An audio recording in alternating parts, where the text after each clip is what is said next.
सभी को मेरा नमस्कार। नई वीडियो में एक बार फिर से आपका स्वागत है। आज अपने राजस्थान भूगोल का एक टॉपिक है वन्य जीव अभयारण्य। वन्य जीव अभयारण्य पढ़ेंगे। देखो, आज वन्य जीव अभयारण्य की बेसिक बातें हैं ना, उनका अध्ययन करेंगे।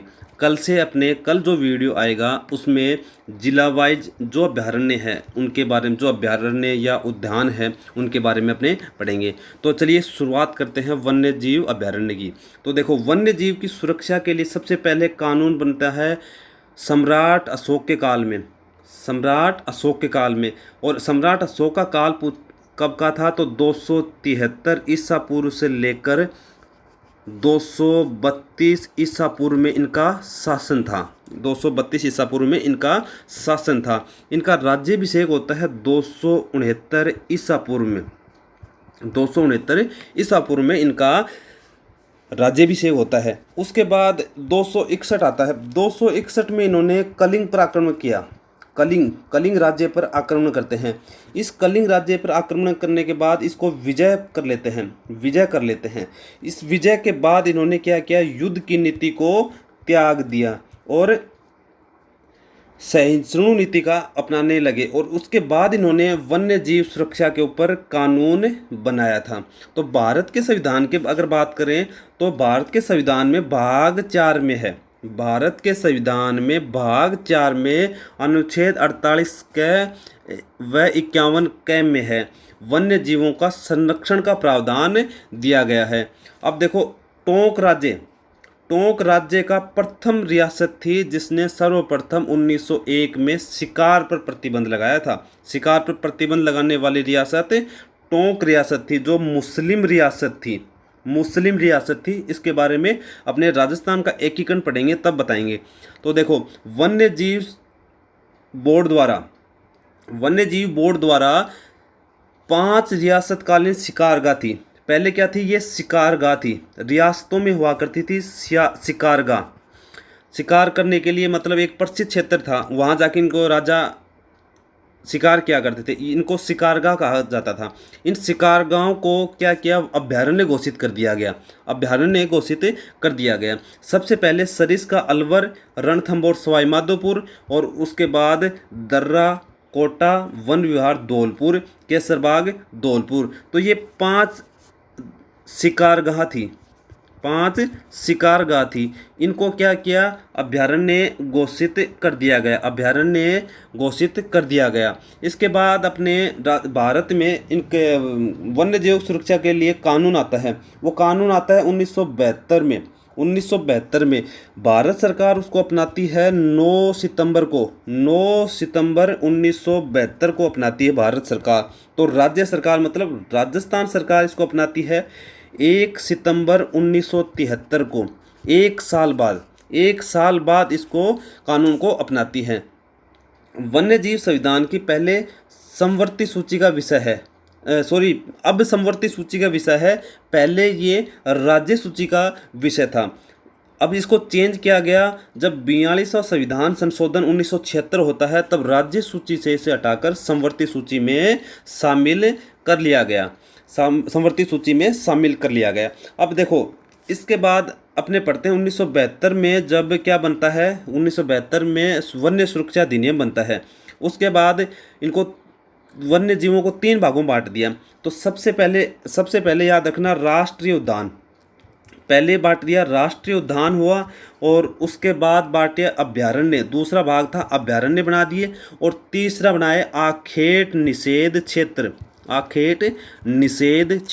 आखेट मतलब शिकार, निषेध मतलब प्रतिबंध, मतलब शिकार पर प्रतिबंध क्षेत्र घोषित कर दिया गया 1972 के अधिनियम द्वारा।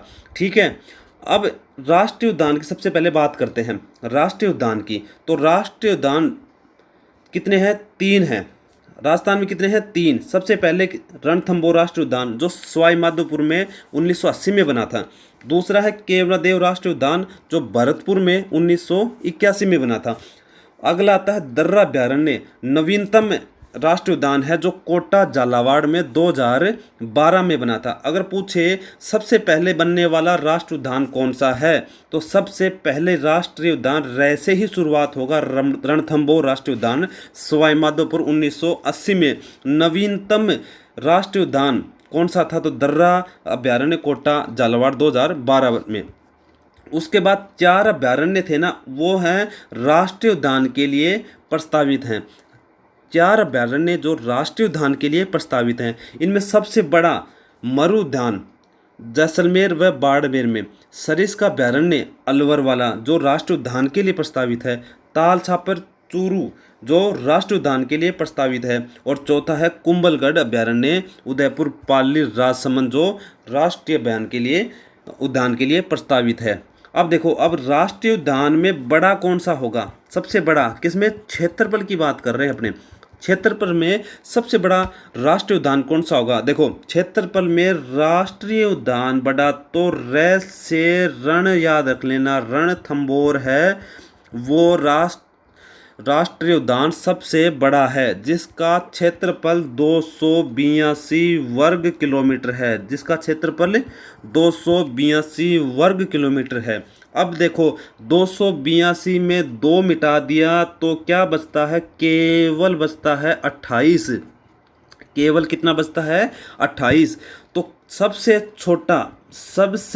छोटा राष्ट्रीय उद्यान कौन सा होगा, तो केवलादेव राष्ट्रीय उद्यान, जिसका क्षेत्रफल 28 वर्ग किलोमीटर राज्य का सबसे छोटा राष्ट्रीय उद्यान है। अब अगले अपने बात करते हैं अभ्यारण्य की। अभ्यारण्य कितने हैं, तो अभ्यारण्य 26 हैं। कितने हैं, 26 अभ्यारण्य हैं। तो सबसे पहले मछली अभ्यारण्य। मछली कहाँ, तालाब में। तालाब कितना बड़ी मछली अपने को मिलती है, बड़ी मछली कहाँ मिलती है, तालाब में। तो मछली अभ्यारण्य कहाँ प्रसिद्ध है, उदयपुर में प्रस्तावित है। और भारत का पहला मोर अभ्यारण्य, और राजस्थान का तो ऑटोमेटिक पहला होगा, तो ये झुंझुनू में प्रस्तावित है। भालू अभ्यारण्य सुंडा माता भीनमाल जालोर में। गधों का अभ्यारण्य डूंडलोद झुंझुनू में प्रस्तावित है। गायों का बीकानेर संभाग में प्रस्तावित है। सर्प उद्यान कोटा में तथा कोटा में तो स्थित है ही है एक, लेकिन सर्प उद्यान जो है कोटा में तो स्थित है। उसके बाद दूसरा भरतपुर में प्रस्तावित है। और राजस्थान का पहला साइंस पार्क जयपुर में तथा दूसरा झालरापाटन झालावाड़ में है। विभूति पार्क उदयपुर जिले में स्थित है। और राजस्थान का पहला गिद्ध संरक्षण क्षेत्र है जोहड़बीड़ बीकानेर में। जैसलमेर के शाहगढ़ बल्ज क्षेत्र को केंद्र सरकार ने देश का पहला चीता अभ्यारण्य घोषित किया गया। राजस्थान में कुल 24 पक्षी स्थल हैं। राजस्थान पक्षी अभ्यारण्य बड़ोपल पक्षी अभ्यारण्य घग्गर क्षेत्र में हनुमानगढ़ में प्रस्तावित हैं। देखो, अब आगे चलते हैं। क्षेत्रफल की दृष्टि से बड़ा अभ्यारण्य मरु उद्यान जैसलमेर बाड़मेर में है, जिसका क्षेत्रफल 3162 है। 31 को डबल कर दिया, 62 हो गया, तो 62 वर्ग किलोमीटर इनका क्षेत्रफल है। और यह 2 जिलों में फैला हुआ है। जैसलमेर में सर्वाधिक, जिसमें 1900 वर्ग किलोमीटर, और बाड़मेर में 1262 वर्ग किलोमीटर फैला हुआ है। और राजस्थान का सबसे छोटा अभ्यारण्य पूछे तो सरिस्का है, जो अलवर में है। कब बना था, 20/6/2012 को, और इसकी लंबाई लगभग 3 वर्ग किलोमीटर है। इससे पहले सज्जनगढ़ सबसे छोटा अभ्यारण्य था, जिसकी लंबाई 5.19 वर्ग किलोमीटर क्षेत्रफल में फैला हुआ था। अब अपने बात करते हैं आखेट निषेध क्षेत्र की। देखो, 3 क्षेत्रों में बांटा था। अंतिम क्षेत्र है आखेट निषेध क्षेत्र। आखेट मतलब शिकार के लिए प्रतिबंध क्षेत्र। तो कुल कितने हैं, 33 हैं। कुल आखेट निषेध क्षेत्र कितने हैं, 33 हैं। और क्षेत्रफल की दृष्टि से आखेट निषेध क्षेत्र का सबसे बड़ा कौन सा है, कोटसर संवत्सर चूरू में। आखेट निषेध क्षेत्र सबसे बड़ा है कोटसर संवत्सर चूरू में, और छोटा है कनक सागर बूंदी में। कनक सागर बूंदी में सबसे छोटा आखेट निषेध क्षेत्र है। और राज्य में सर्वाधिक आखेट निषेध क्षेत्र वाला जिला है जोधपुर। वहाँ 7 आखेट निषेध क्षेत्र हैं। 7 आखेर निषेध क्षेत्र हैं। अब बात करते हैं जैविक उद्यान की। तो देखो, नाहरगढ़ जैविक उद्यान जयपुर में, सज्जनगढ़ जैविक उद्यान उदयपुर में, माचिया जैविक उद्यान जोधपुर में, अभेड़ा जैविक उद्यान कोटा में है। इसके बाद 5 जंतुआलय हैं राजस्थान में, 5 जंतुआलय हैं। सबसे पहले याद रखना जयपुर जंतुआलय। इस जंतुआलय की स्थापना 1876 में की गई। राम सिंह द्वितीय के काल में रामनिवास बाग में की गई। राम सिंह द्वितीय के काल में रामनिवास बाग में की गई। और सबसे प्राचीन जंतुआलय है, इंपॉर्टेंट है, सबसे प्राचीन जंतुआलय कौन सा है? तो जयपुर जंतुआलय है। यह बाघ तथा मगरमच्छ के प्रजनन के लिए प्रसिद्ध है, जयपुर जंतुआलय। नंबर 2 पे आता है उदयपुर जंतुआलय। उदयपुर जंतुआलय, इसकी स्थापना होती है 1878। जयपुर की 1876, उदयपुर की 1878, जिसमें पुर आ रहा है, दोनों में 2 साल का अंतर है। 76 और 78 में इनकी स्थापना होती है। उदयपुर के गुलाब बाग में स्थित है। तीसरा आता है बीकानेर जंतुआलय की स्थापना 1922 में की गई। और ख़ास बात यह है कि यह जंतुआलय वर्तमान में बंद है। और चौथा जोधपुर जंतुआलय है। चौथा जोधपुर जंतुआलय है, इसकी स्थापना 1936 में की गई। यह जंतुआलय गोडावण के लिए, प्रजनन व पक्षीशाला के लिए प्रसिद्ध है। और अंतिम आता है कोटा जंतुआलय। कोटा जंतुआलय, इसकी स्थापना 1954 में हुई और राजस्थान का सबसे नवीनतम जंतुआलय है, इंपॉर्टेंट है, याद रखना। तो देखो, टोटल जंतुआलय कितने थे? 5 थे। सबसे प्राचीन कौन सा था? जयपुर था। सबसे नवीनतम कोटा था। नवीनतम की स्थापना 1954 में होती है, पुराने की 1876 में, सबसे प्राचीन वाले की 1876 में होती है। उसके बाद 1878 में बनता है पुर वाला बनता है, तो उदयपुर वाला बनता है। फिर बनता है बीकानेर और चौथा जोधपुर जंतुआलय। राज्य का 6वां जंतुआलय अजमेर में प्रस्तावित है, याद रखना। राज्य का पहला वर्ल्ड क्लास जू नाहरगढ़ जैविक उद्यान जयपुर में स्थित है। अब अपने बात करते हैं मृगवन की। तो कितने मृगवन हैं? 7 मृगवन है। तो देखो, इनको फटाफट याद कर लेना। सज्जनगढ़ है उदयपुर में, चित्तौड़गढ़ है चित्तौड़गढ़ में, अशोक विहार मृगवन है जयपुर में, संजय उद्यान है जयपुर में, माचिया सफारी मृगवन है जोधपुर में, खेजड़ली अमृता देवी मृगवन है जोधपुर में, और अंतिम है पंचकुंड पुष्कर मृगवन अजमेर में। माचिया सफारी पार्क देश का प्रथम राष्ट्रीय वानस्पतिक उद्यान है।